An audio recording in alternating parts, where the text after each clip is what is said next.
If you've been thinking about investing and don't have a clue where to start, then this video is for you.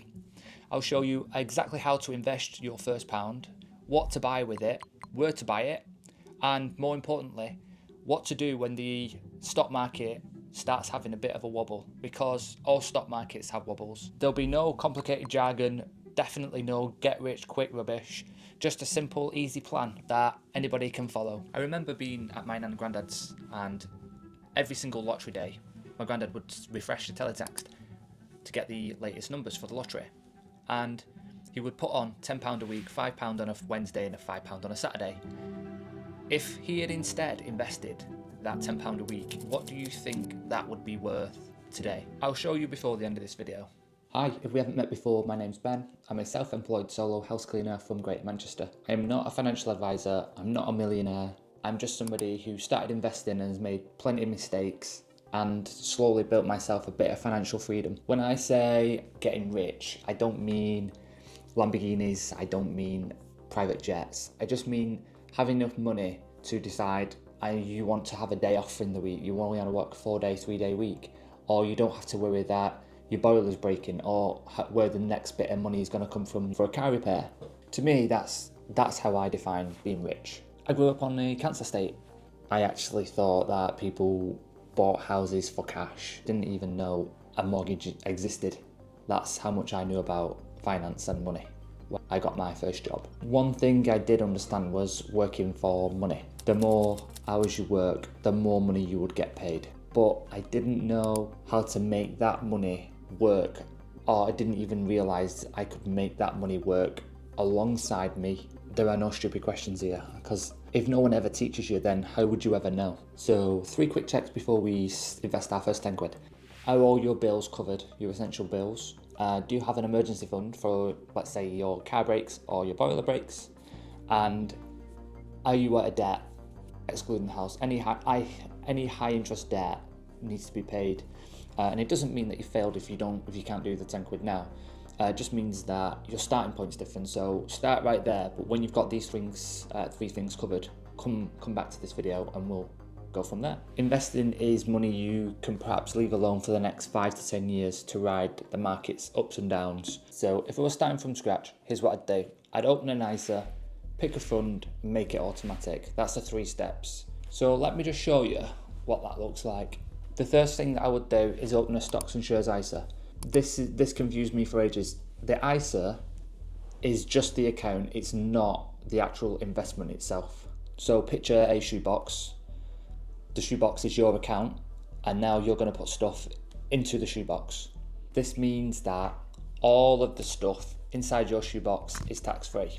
I use free trade and trading 212. At the minute, if you sign up with my free trade link, you'll get a free share. If you sign up with Trading 212, you won't get a free share, but equally both as good as one another. You could do either. There are other platforms available, so you probably could have a little Google if you don't want to use any of those, or just do some research, see what you think and see what works for you. But I found that these 2 work quite good for me. Don't spend too long on it though. Just getting started is the main thing. Make sure it's covered by the Financial Services Compensation Scheme. So now we have our shoebox, let's put something inside it. My recommendation, and what I do, is I buy one ETF that owns thousands of companies all over the world, all different industries. So in tech, food manufacturing, clothing. So every business you could think of, Starbucks, Tesco's, Amazon, eBay, Reddit, everything that you can think of will pretty much be in this one basket. So you invest £1 and your £1 would be split over thousands of companies all over the world. Hopefully I'm not making that sound too complicated. It's really, really, really simple. And you don't need to know all the ins and outs. All you need to know is what you're buying. So the one I choose is the FTSE All-World tracker. There are 2 different types, an accumulation type. So it'll say FTSE All-World ACC and a FTSE All-World DIS, distribution. And so one of them will pay you a dividend. So all of those companies inside there, not every single one will pay profits, because some of them perhaps are not making profit. And When those companies pay you a profit, it will land back into your account. Whereas on the accumulation, the FTSE All-World ACC, when they pay a dividend, they pay it to the fund and the fund buys more of those shares to put more inside your fund. I buy the accumulation one. So then all the dividends from all those companies are reinvested back into my ETF. The reason I choose a global tracker is because I don't want to put my future down to one company. Some of those businesses, some of the 3,000 odd businesses in there might struggle, but the other ones will hopefully, and always has done, made up for the struggling businesses. Spreading the money over different types of businesses all over the world spreads your risk. That's called diversification. It doesn't remove the risk. The stock market can still fall as a whole, but it spreads your risk instead.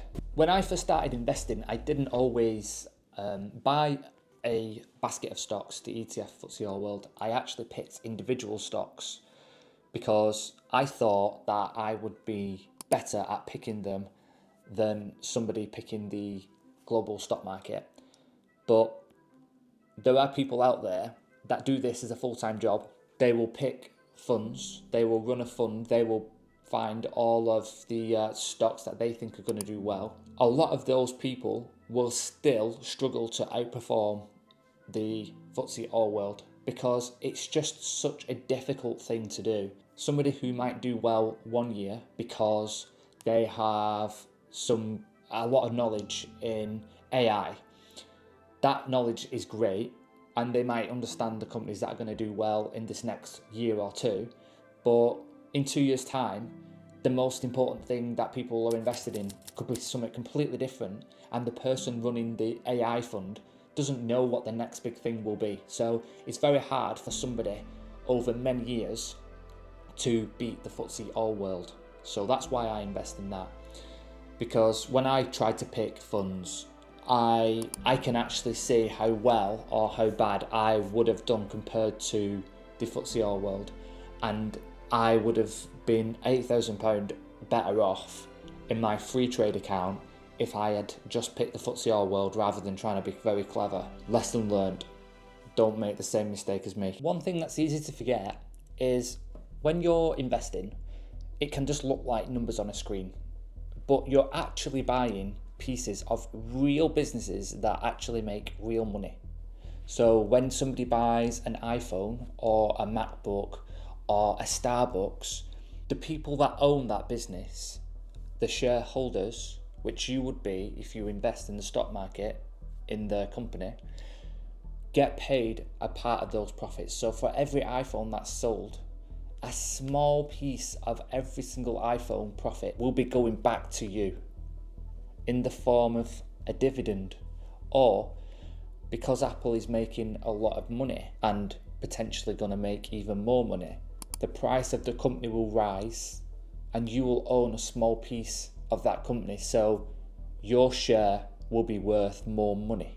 For many years, I worked, I got paid, and then handed that money straight back to businesses. Now, some of the money that I work for goes to buying a small piece of those businesses instead of me just blindly handing them money. I want working people out there to become owners of things that are going up in value. That's why I'm making these videos. So after choosing your investments, the next thing you should do is make it automatic. So something you don't have to think about. £10 a week works out roughly at 43 quid a month. It's creating a habit. So here we are in Trading 212. You'll see here at the top of the screen on the left, VWRP. That is kind of like, it's called a ticker symbol. It's like a handle, like having somebody's handle on Instagram or something. That's what you will choose to get that exact one up. So it's the FTSE All-World ACC. So that's the accumulating version. This is the version where it just automatically reinvests the profits of those dividends that get paid to you. It will reinvest them into the fund and buy more of the stuff that's already in there. So here we are. We'd click buy. We'll select £10. It will show you here I'll be getting 0.06% of one share. So, because they're £143 per one share, ignore what that is. That doesn't mean anything. A £500 share doesn't mean that it's better or worse. It's just that there might be more or less shares. So we'll click done.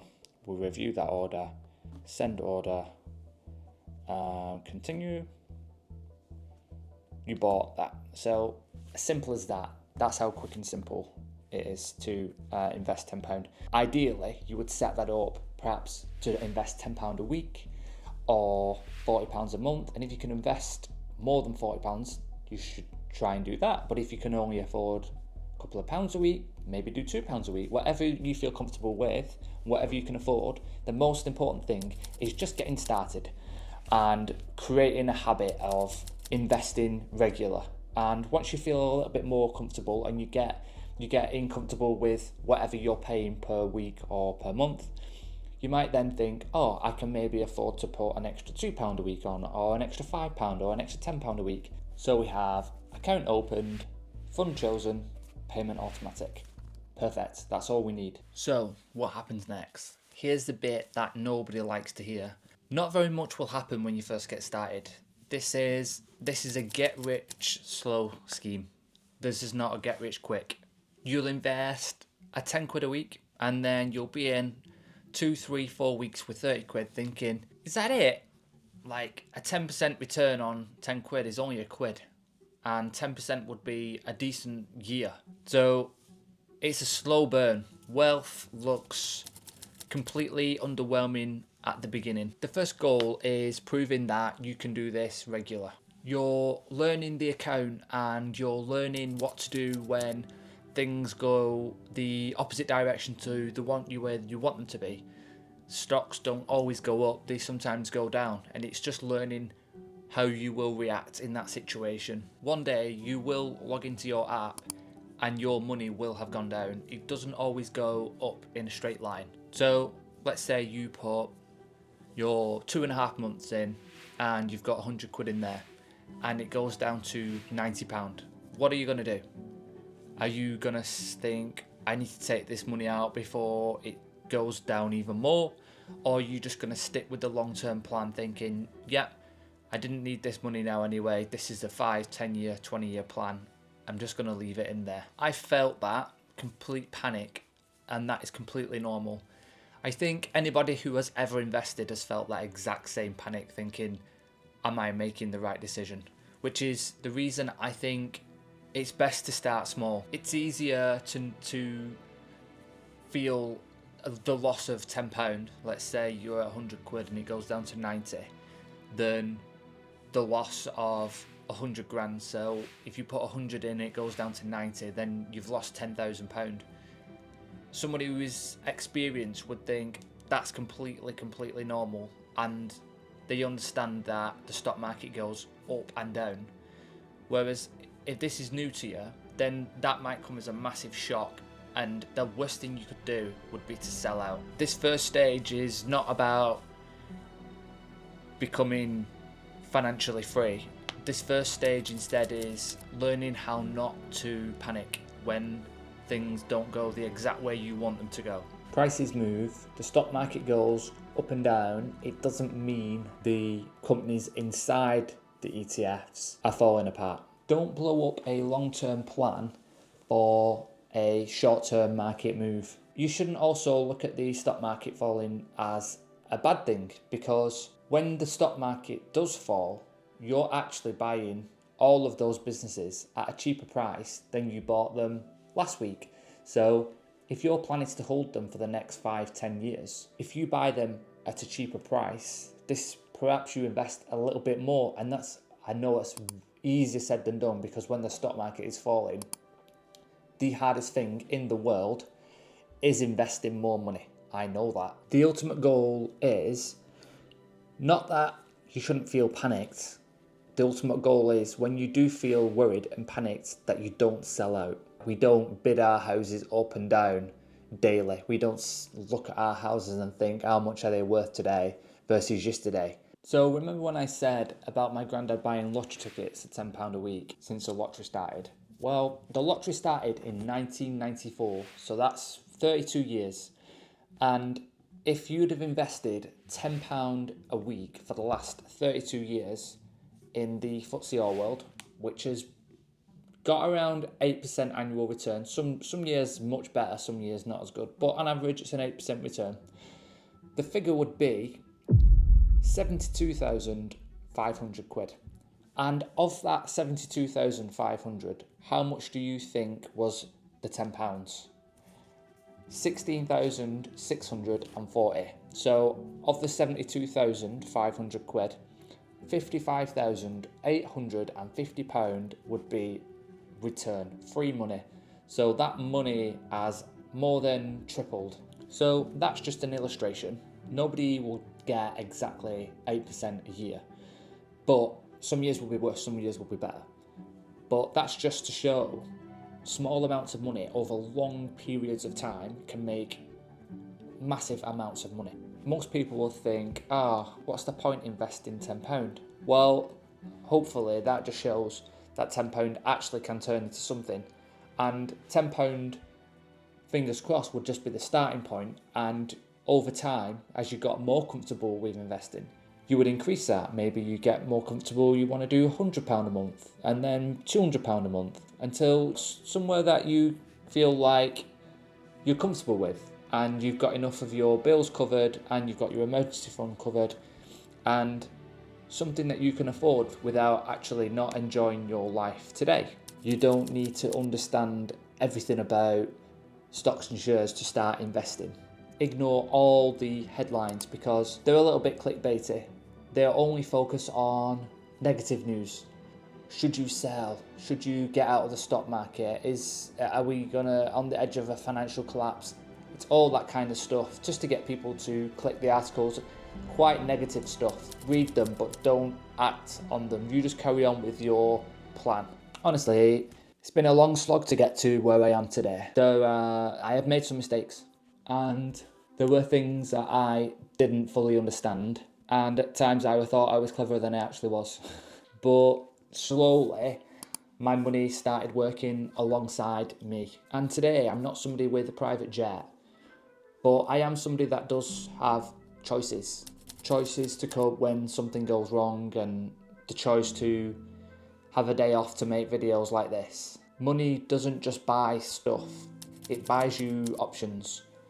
And choices and options are not just for the rich. One of my goals with this channel is to carve out a day to go into schools and speak to children and school leavers about the stuff that I was never taught. Not because I'm a financial expert, but because when I was younger, I thought the only way to ever get rich was to win the lottery, or that I had to save up for an entire house because I didn't know that mortgages existed. I'd love to explain all the things that were never explained to me, like debt, loans, mortgages, pensions, investments, pay slips, tax, and how to avoid paying all your wages back to other businesses instead of using your wage to buy a small piece of your future fund, some money that will work alongside you next month. If I can save somebody 10 years or a lifetime of trying to figure this out, then all of this will be worthwhile. So if you're working hard and nobody has ever taught you about how money works, you're the exact person that I'm creating this channel for. Over the next few months, I'm going to cover investing, pensions, mortgages, budgeting, debt, and if you like the way I explain things, then please make sure you subscribe to the channel so you don't miss the next video. Okay, so thanks for the chat everyone, and I'll see you in the next one.